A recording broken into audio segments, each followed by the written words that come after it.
Turn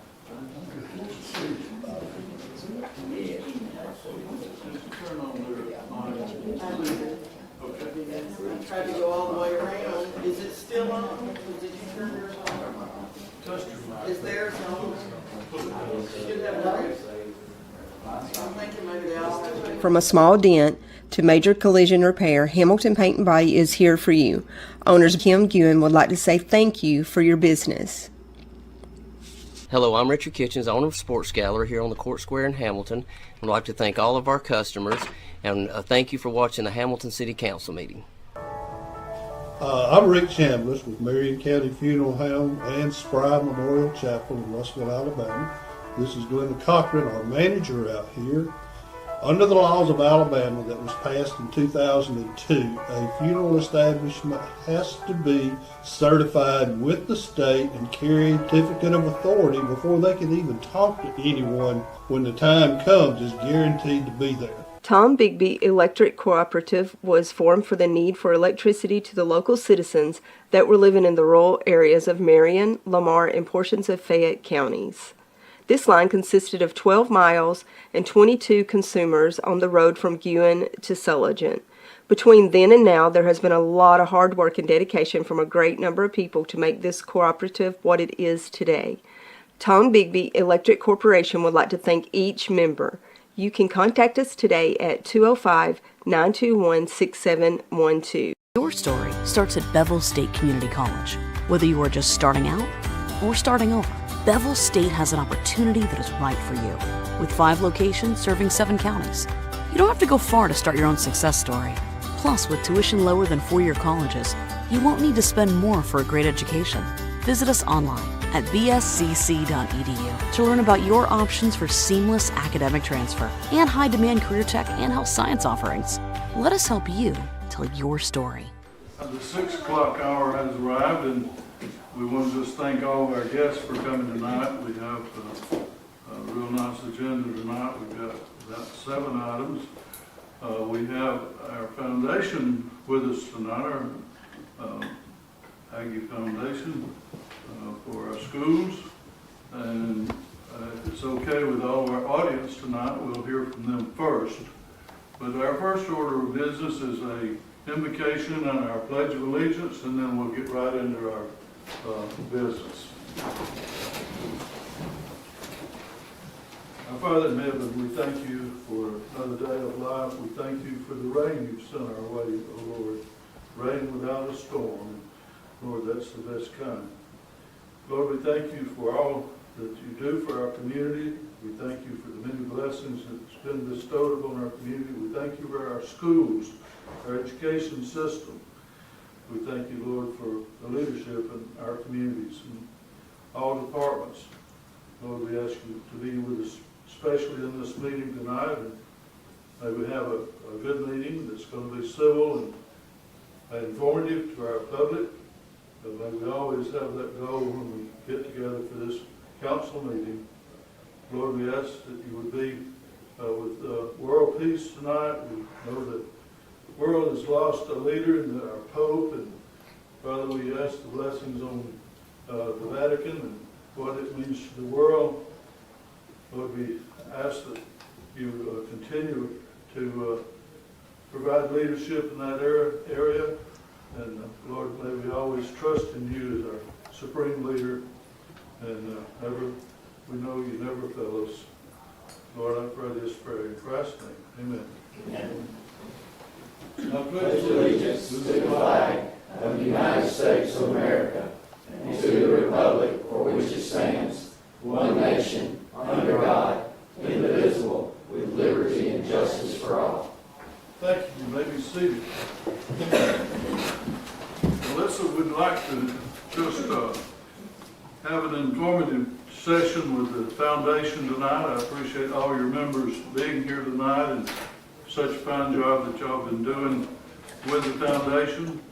If you give us just kind of the premise of how you operate and then some particulars about what you've done for the systems, we'd appreciate that tonight. Our first member to speak tonight will be Dr. Wayne Paul. Well, I appreciate y'all for this board thinking about doing this. When y'all went out doing this, when we were, talking about the city school system at the time, and then it come to fruition, y'all decided to make some funds available to our local schools that are not, it's not funded by the school district or Marion County Board of Education. So I appreciate y'all's, forward thinking in doing that. And our mission statement is, Hamilton Aggie Schools Foundation promotes, supports, and enhances excellence in the public schools of the city of Hamilton, Alabama, providing funding to enrich, maintain, and expand programs and facilities beyond the capacity of the local school district, supporting the growth and advancement of high-quality opportunities for our students. So, that is our mission, and again, we're kind of all separated now, so we're all going to kind of be a part of this. So, that's my part, and now I'm Kelly Wood. Thank you. Okay, I'm sorry. That's okay.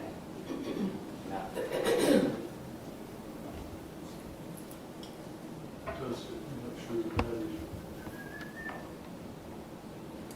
You don't have to speak up, Kelly, I'm sorry.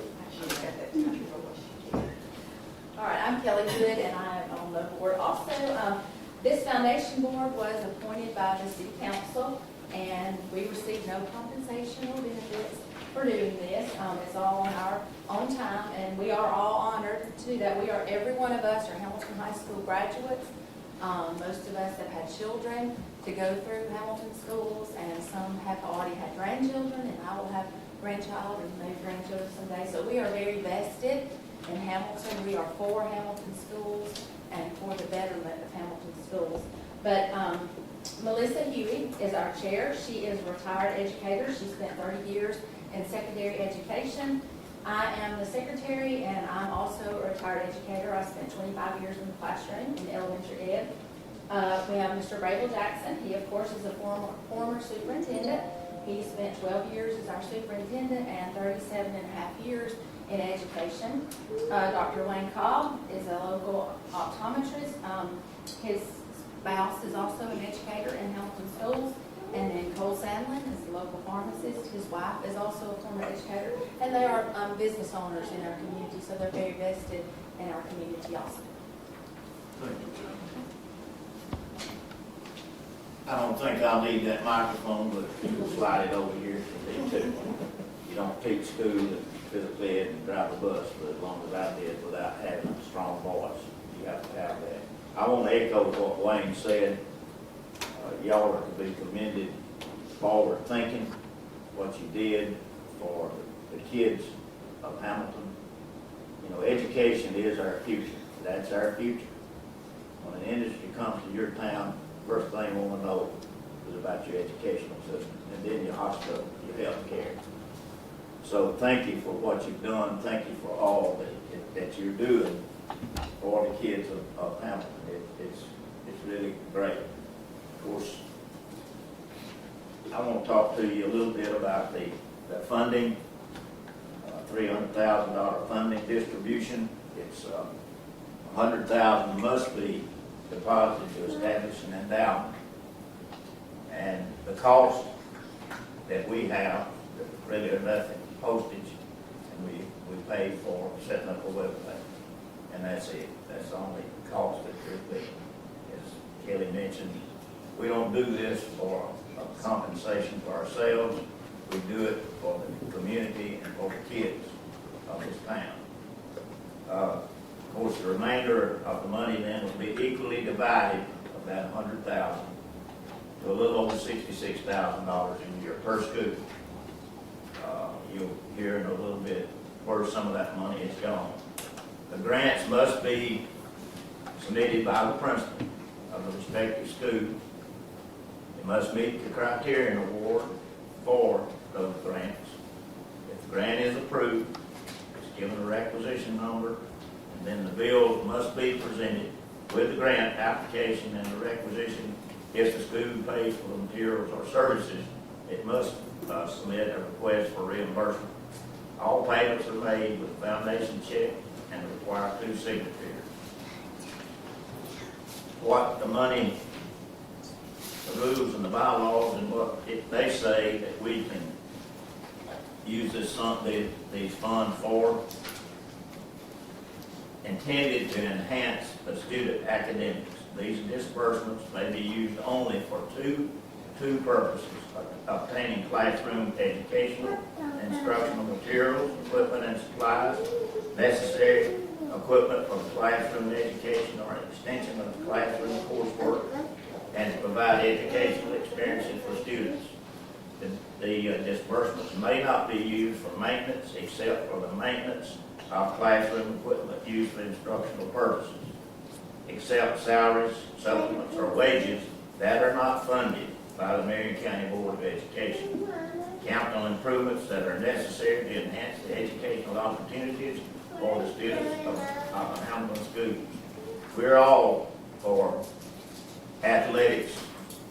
They bring communities together and all, but this is not set up to fund coaches and coaches' salaries and those kind of things. It's set up for the educational enhancement of the students of Hamilton.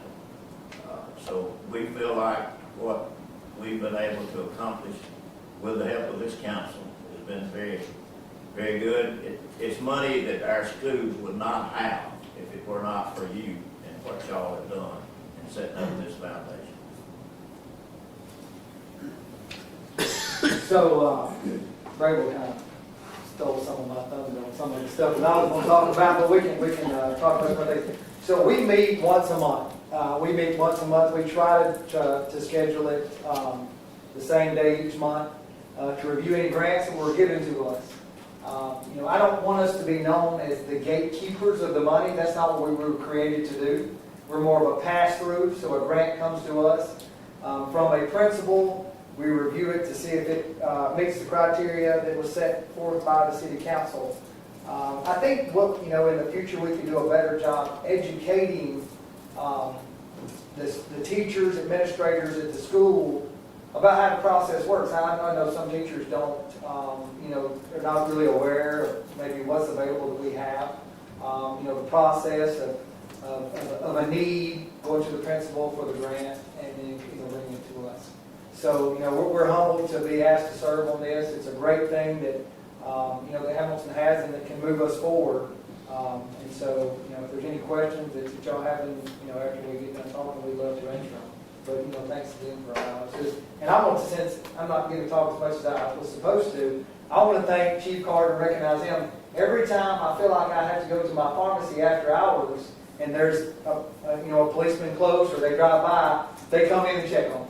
A couple of times they've scared me a little bit, I'll be honest with you. But they always check on me, and I really appreciate that. I don't care what they're doing. If they come check on me, that makes me feel really good. So I want to recognize them for doing that. We're just making sure you're not one of the bad guys. There you go. There you go. There you go.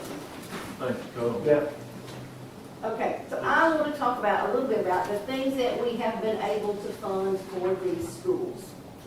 And I put them in categories because a lot of the schools ask for the same thing. So school supplies for students in classroom. All 3 schools have requested that as a funding line, and their request might range from $4,500 to $13,000. That's the elementary school, because the need is greater. So the principal then, of course, decides where the need is. It's like what those kids need, so this is the amount of money. The elementary school also requests copiers, and so we pay for the copy bill so the teachers have unlimited numbers of copies. Because from the central office, they have a finite number of copies, and teachers don't believe that's enough. So, and I'm sure that Sherry would agree with that one. There's never enough copies on the copy machine. So that's one of the things that they requested it. The first year they have requested it the second year as well.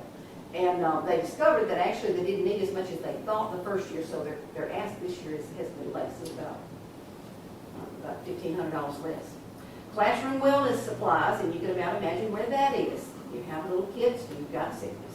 And so this is tissues and the antibacterial soaps and wipes and things like that. Again, that's about a $3,000 ask for that.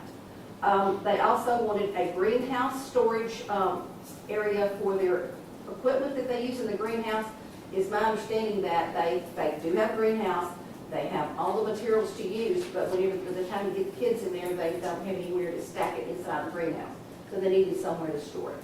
They also asked for a container to store their bikes that they received from the Blue Cross Blue Shield Cares Foundation. And they needed somewhere to be able to safely store those so they wouldn't get stolen. ACAP testing supplies, again, that's your elementary school. Part-time music teacher was the middle school, and that was the first year, because losing ESSER funds, that was something that they asked for a part-time music teacher because it had a full-time during the ESSER funding. This year, that same music teacher, we were able to fund her through a State Department of Education grant. So we didn't take that one off the table. Again, ACAP testing rewards. If I were to say one thing about Mr. Ballard is he knows those kids. And he also knows how to get them to try their best on an exam. And middle school is a hard time. And so sometimes the carrot works better than the stick. You have a little both, but you know. So he has rewards. If you spend your time completely on the task, you try your very best, then there is a reward at the end of the day. So if you get that child to spend more time reading and responding without just marking something and just moving through it, they will score better. Copy paper has been something that the high school has requested more than once. They also requested chairs for the conference room because you do have to have IEPs and you have parent conferences, and it does make sure, you do need to make sure that you have somewhere to sit. Now, additional instructional help for the musical, that was the very first year with ELF, and that was at the high school level. And then this year, the extra help that we used at both Shrek and Aladdin was through a State Council on the Arts grant. So those were not funded by the foundation. The sound system for the gym and the electrical upgrade were funded by the foundation. And that has been an amazing, it's so different in there now that you can hear everything. And so all of their senior nights and all your awards ceremonies, everything is held in that gym. That is a central place, and to be able to be heard is a wonderful thing. So I think it's great. Halftime nurse, that is the elementary school. They requested it for this year because they have so many, they did have 2 full-time, and because of the number of kids on campus, and of course if you're going to have sick children, you really need to have a nurse. And with our attendance policy, encouraging you to send your child on back to school because, you know, you're 10 days excused, you're unexcused, you're truant. And so it becomes an issue that you want to make sure that you get them back to school, but you want to make sure you've got a nurse to take care of them. So that was one of those. And he's gone ahead and requested utilizing, encumbering some of his funds that's left this year to have a nurse for the fall. It worked so well. We have a halftime theater instructor for both the high school. They split us instructor at the high school and the middle school level. And I guess if you saw Shrek and you saw Aladdin, you could see what that brings when you have someone in place. And one of the newest requests was for PE equipment for the middle school's new gym. Of course, they got the gym, but didn't get anything to go in it. And so Mr. Ballard wrote a grant request, and he is planning on, he said, we're supposed to teach health in our classes, in our PE classes, and he said, well, we've never had the facilities or the equipment to do it, and so he requested the funding for that. And so they will be having health classes 5 through 8, and they'll have elective classes 7, 8. And so that was wonderful. That's up $36,000.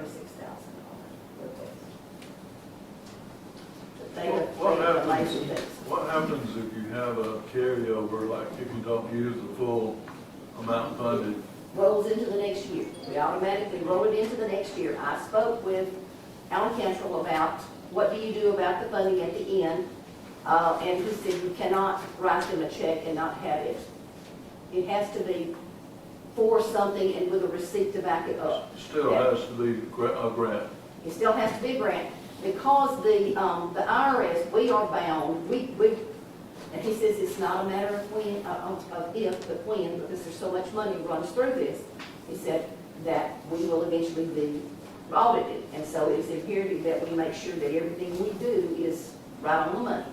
So we make sure that all our paperwork is exactly cross-referenced, and I went over that with him, and that everything that we do, so we cannot do a grant that doesn't meet the criteria of the bylaws. They said that was the worst thing. He said the worst thing you could ever do is if you give out money without having anything to back it up, or you give out money that does not meet the criteria that the bylaws say you are established to do. He said that will be the one thing that will get you in big trouble and fast.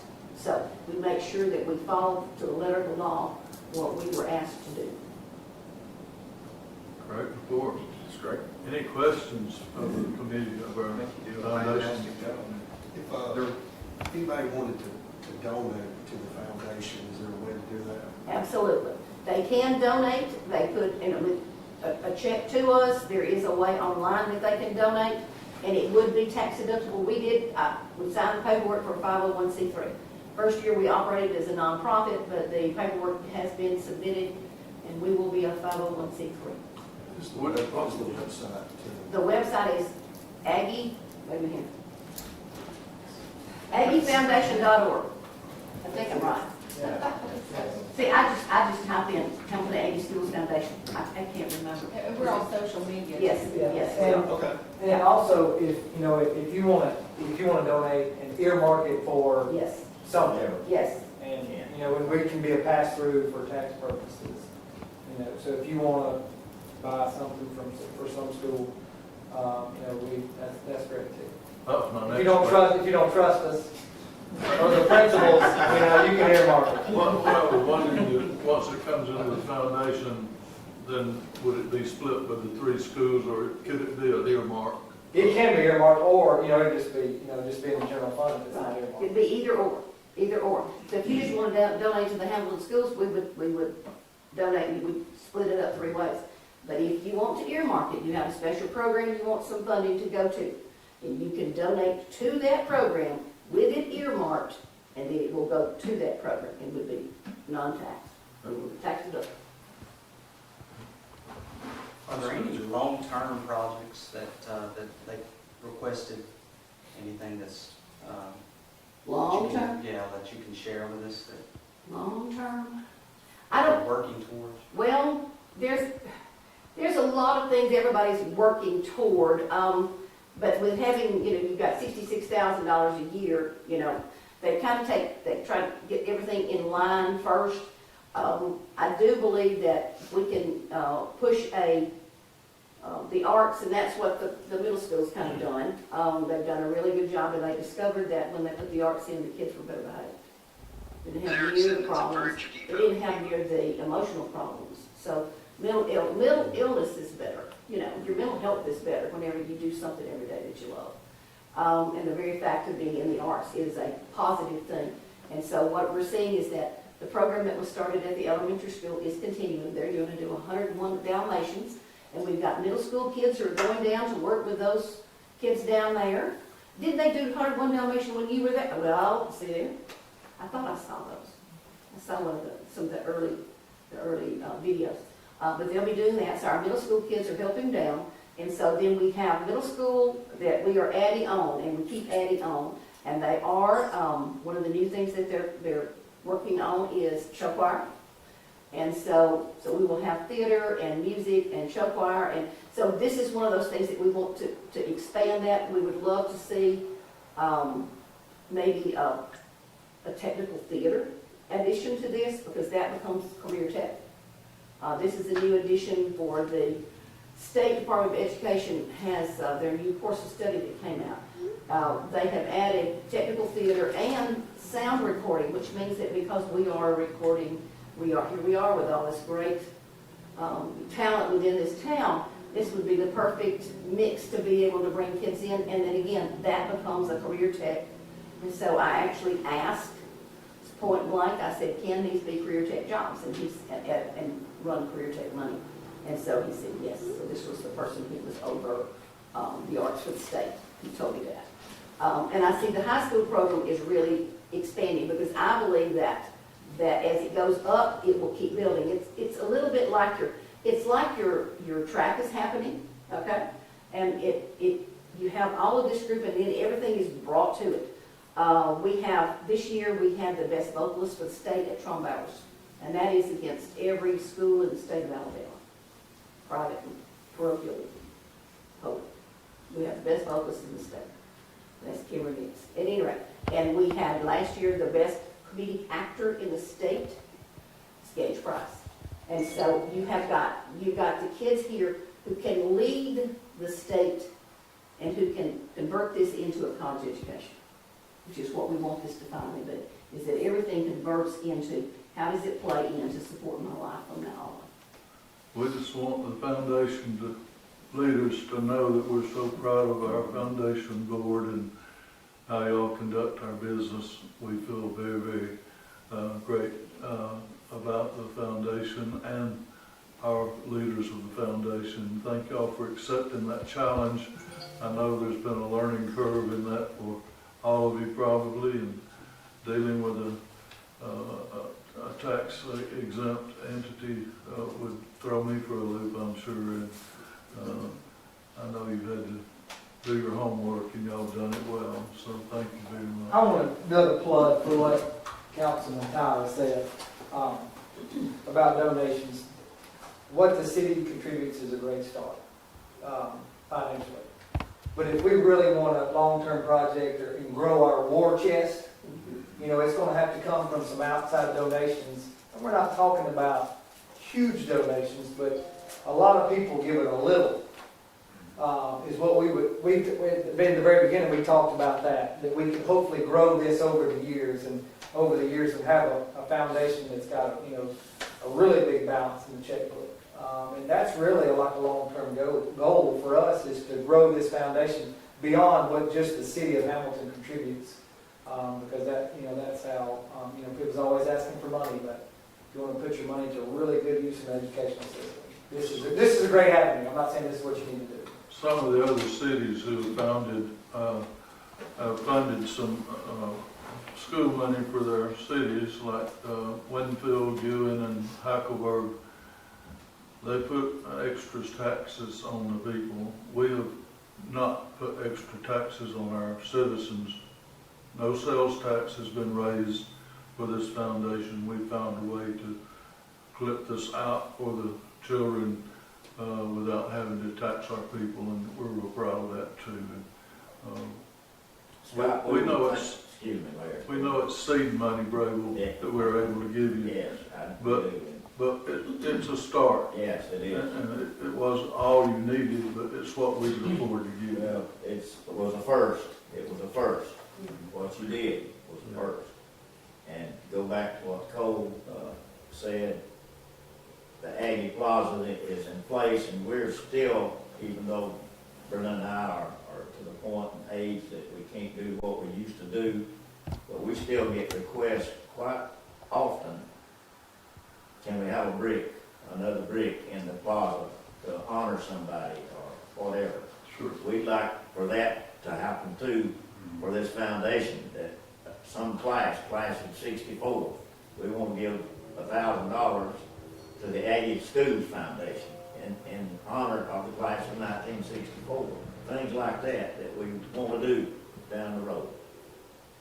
Mayor, real quick, going back, I know that the foundation is pretty heavily involved in the arts, you know, just based off publicity you've given us. You know, I'm curious, and this, I might be overstepping here, but, you know, we do have an agreement with the Marion County Board of Education, and one of the line items that they agreed to do was to renovate the current middle school gymnasium into the Fine Arts Center. Has anyone contacted y'all from the Board of Education about that No, particular but project? we've been in contact with them. I think we're wearing their ear out. Well, good, keep doing that. Now They that, agreed to that. now that the new gym is, you know, they're using the new gym, and so that has always been the pushbacks, but we can't do that till it.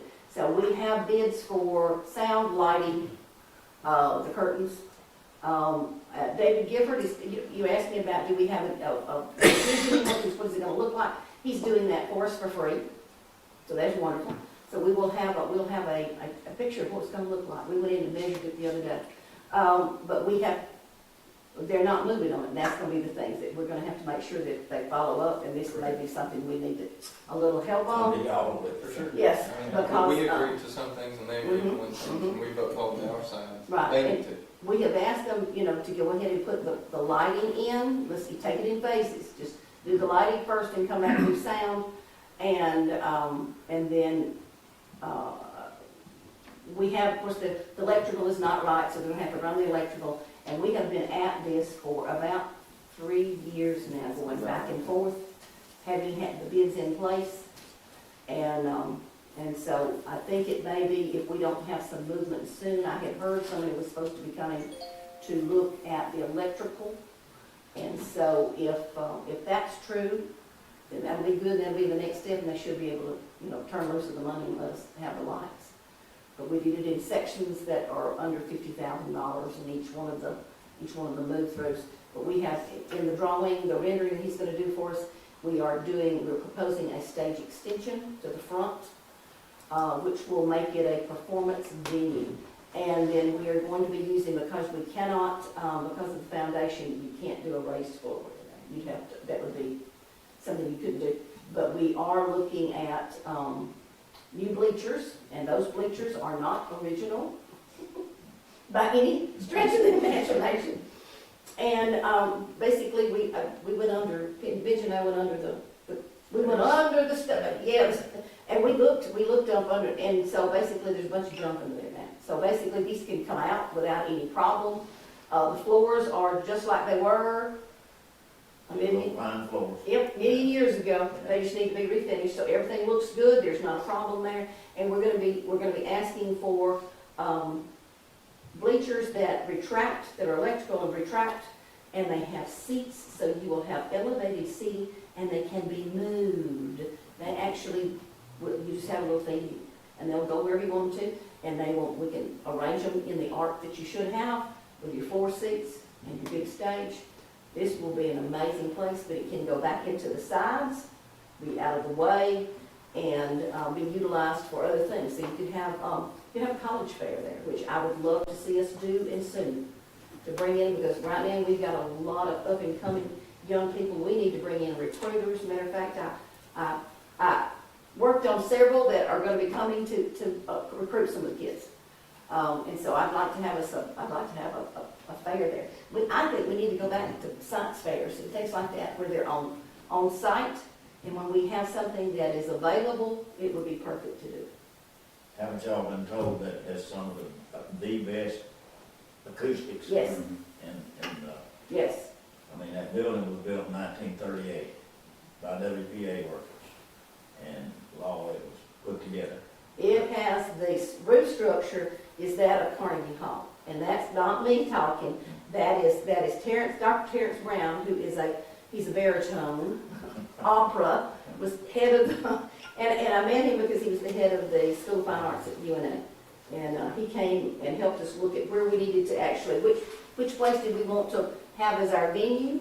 And he said, we got there and he said, is this all original? I said, yes. He said everything. He said, do you mind? And he walked into the middle of it and started singing.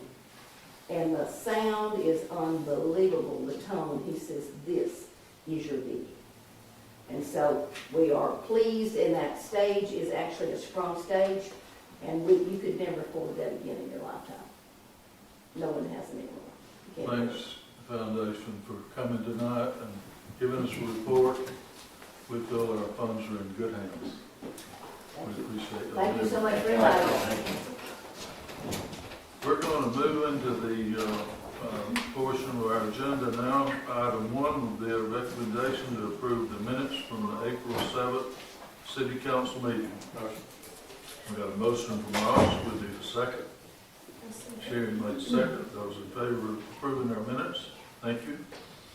Item 2 would be a recommendation to approve the purchase of a John Deere 5060E utility tractor and a John Deere 520M loader from Tri-Green Equipment in common for the lowest state bid price of $45,654.47.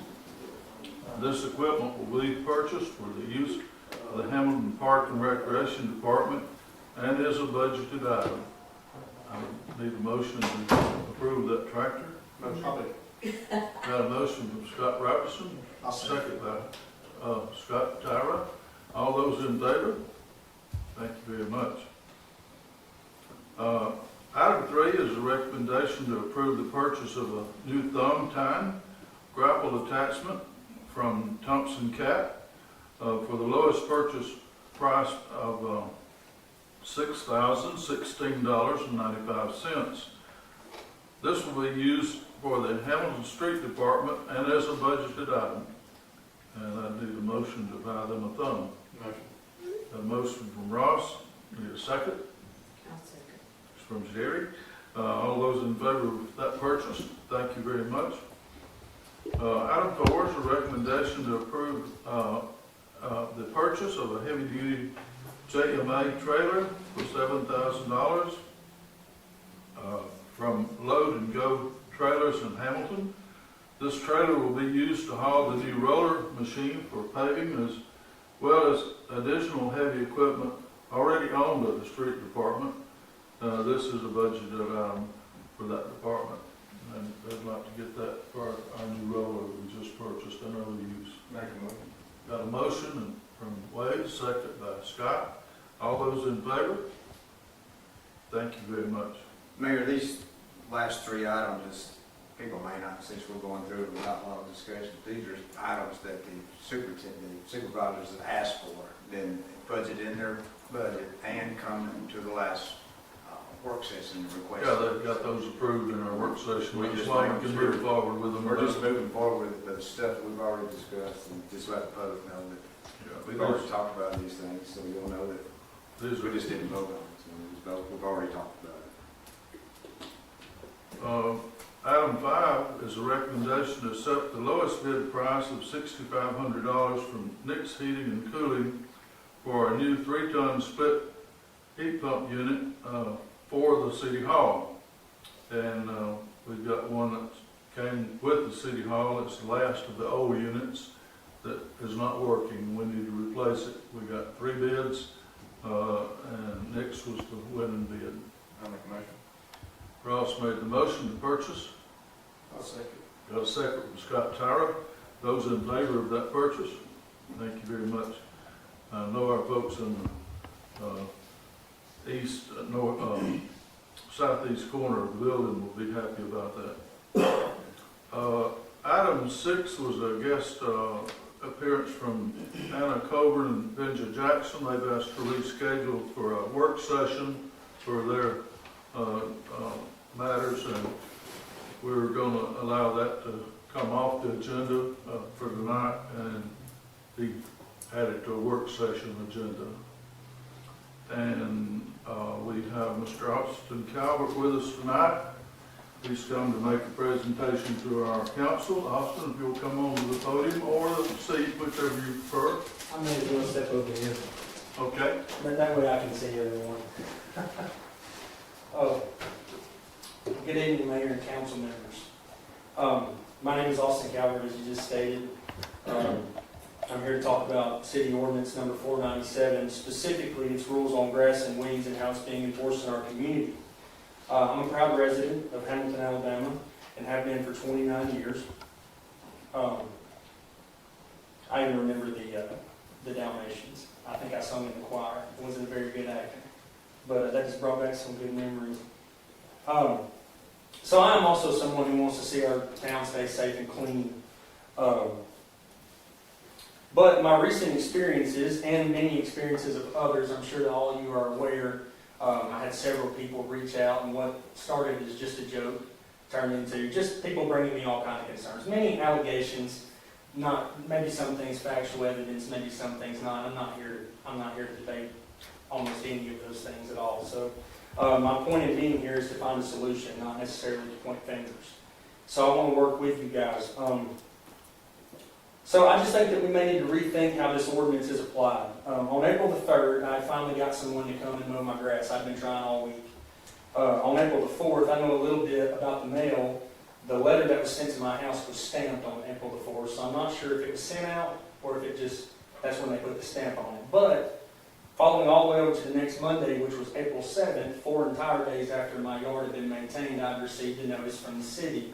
And the city had stated that my yard was to be in compliance with ordinance number 497, and we all know what it states. It also stated that they had received a complaint about my property.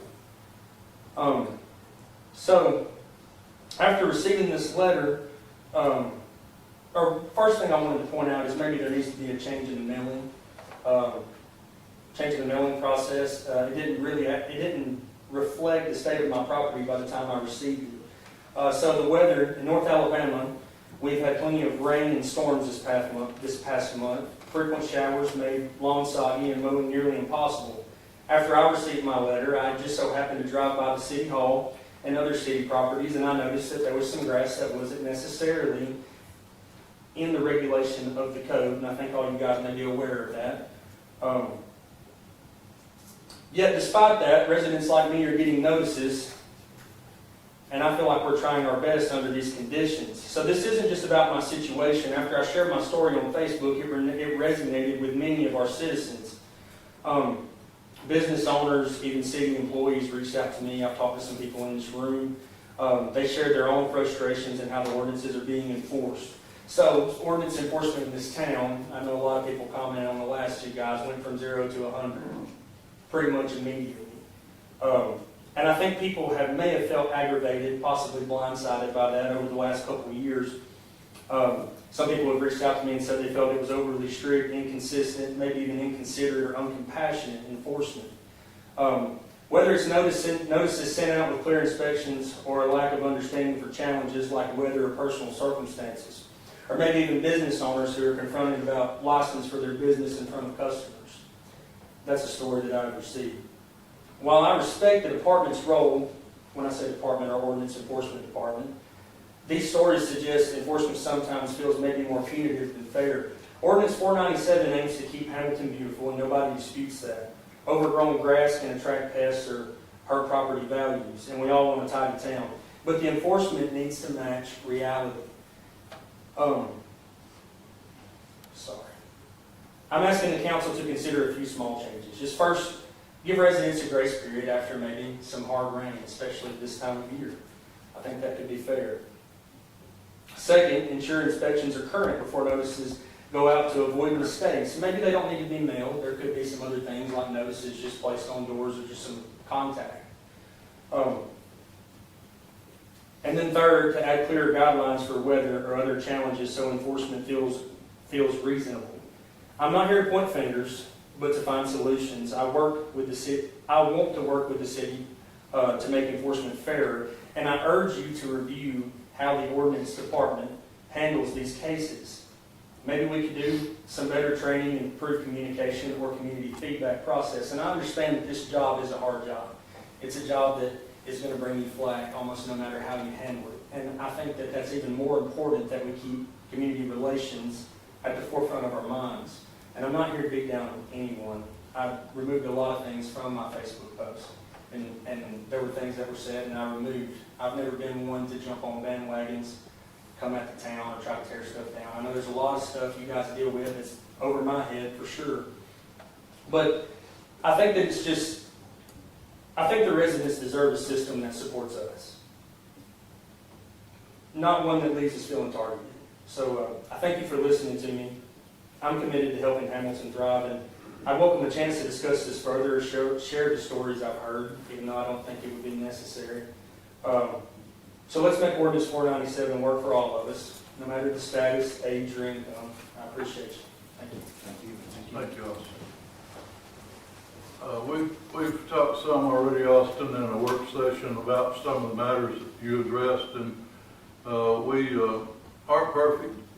We do need ordinance enforcement. We won't fire ordinance man because there was a little misunderstanding of some sort, because we do need this. He does have a hard job, and as you say, nobody's going to say thank you for coming and giving me this notice. But anything we have here can be constructive, and we want it to be a positive that we have heard tonight. And I think for the most part it's been positive, and I appreciate that. We are considering May as being our enforcement. We know that weeds spring up early in the year and there's early rains, and we've taken that into consideration in our last work session. So we're going to look at May as our first month of enforcement going forward. So we've already made some improvements and strides. And we're going to look at the height of the grass that's in our ordinance. We may even make a change in that. We've taken into consideration what 12 inches looks like versus 18 inches, and we may amend that. But we're thinking on those terms. And all the things you mentioned, we're going to review. And as we say, we went many, many years with the ordinance on the books and nobody to even go out and check them. So we'll get better at what we do as we go along. And we know that our ordinance man does have a heart for the community. He grew up here. He finished school here. And I think we can all come to a conclusion that we need ordinance enforcement. And I don't think you disputed that here tonight. And you do want to see a beautiful Hamilton, and we do also. And so I think, the exercise in pointing out a few things is not a bad thing. We just don't want to go overboard with it and get to a point that people won't allow us to do our jobs, as far as we need the ordinances and we're going to have some enforcement on it. But we're not going to throw anybody under the bus because they haven't mowed their yard. The letter's pretty forgiving, even the nature of the letter. 7 days, and if someone said, I can't get it done in 7 days and called in, we'd give you 2 weeks, 3 weeks, whatever you needed. It won't be a problem going forward. But thank you for coming, and appreciate your input tonight. Thank you for allowing me to speak. Is there anything further that needs to come before the council tonight? I want to add something to what Austin did, and I do appreciate you coming. We hadn't said anything about it. We were in the process of trying to amend this ordinance, even probably before you got your letter. We just had, things happen. But you're given more than 7 days, not worried about the 12 inches or whatever. Those are things that we'd already been discussing amongst ourselves about this specific ordinance. And this ordinance has been on since 1992. And rarely we haven't, like the mayor said, hadn't been enforced all these years.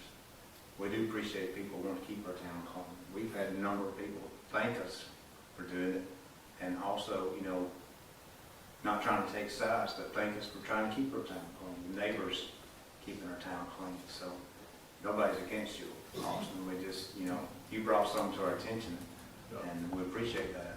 And it's something that can be tweaked. That'll be a little more fair with everybody. And that's what we want.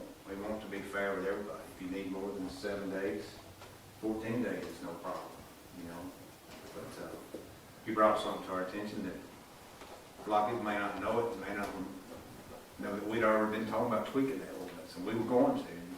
Our attorney's working on it, but he's out of town tonight, so we might have had something tonight to even vote on, but because he wasn't here and hadn't been able to get it to us. Those are changes, positive changes that are being made, and I think it'd be fair for everybody, all the citizens and the mayor and council.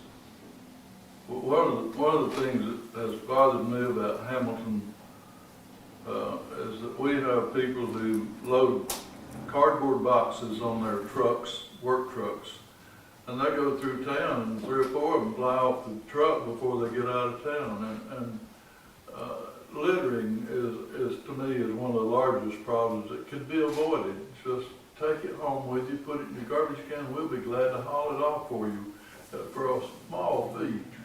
We'd haul everything that you'd take home and put in your can.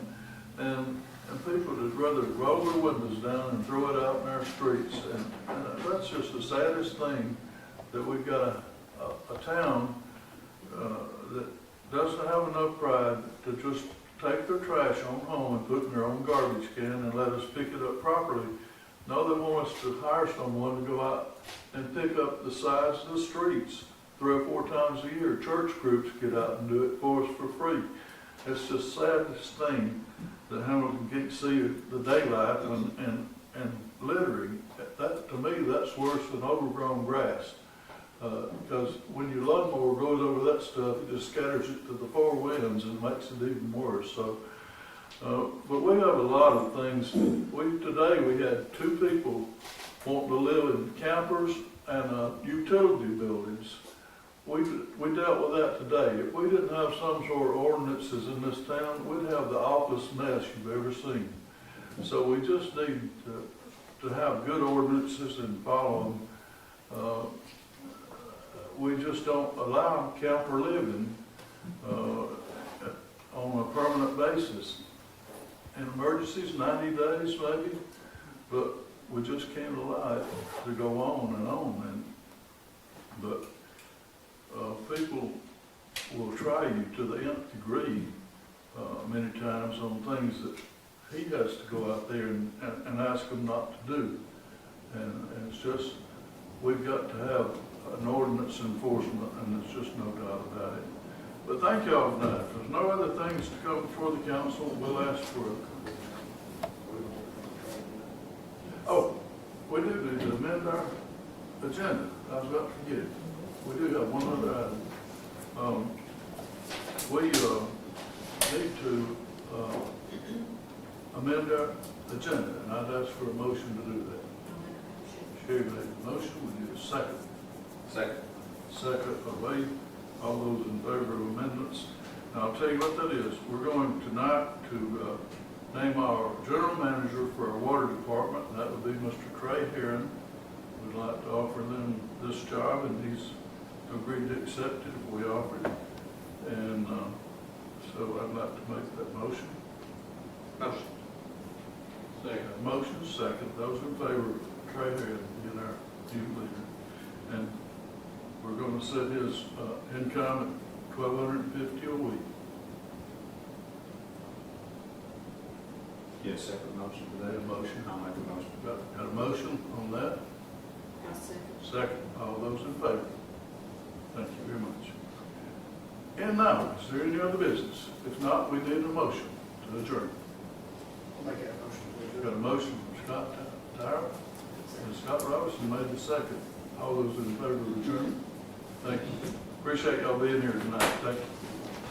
From a small dent to major collision repair, Hamilton Paint and Body is here for you. Owners Kim Guin would like to say thank you for your business. Hello, I'm Richard Kitchens, owner of Sports Gallery here on the Court Square in Hamilton. I'd like to thank all of our customers, and thank you for watching the Hamilton City Council meeting. I'm Rick Chambliss with Marion County Funeral Home and Spry Memorial Chapel in Russellville, Alabama. This is Glenda Cochran, our manager out here. Under the laws of Alabama that was passed in 2002, a funeral establishment has to be certified with the state and carry a certificate of authority before they can even talk to anyone when the time comes is guaranteed to be there. Tom Bigby Electric Cooperative was formed for the need for electricity to the local citizens that were living in the rural areas of Marion, Lamar, and portions of Fayette counties.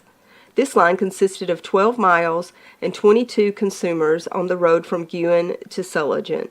Between then and now, there has been a lot of hard work and dedication from a great number of people to make this cooperative what it is today. Tom Bigby Electric Corporation would like to thank each member. You can contact us today at 205-921-6712. Your story starts at Bevel State Community College. Whether you are just starting out or starting over, Bevel State has an opportunity that is right for you. With 5 locations serving 7 counties, you don't have to go far to start your own success story. Plus, with tuition lower than 4-year colleges, you won't need to spend more for a great education.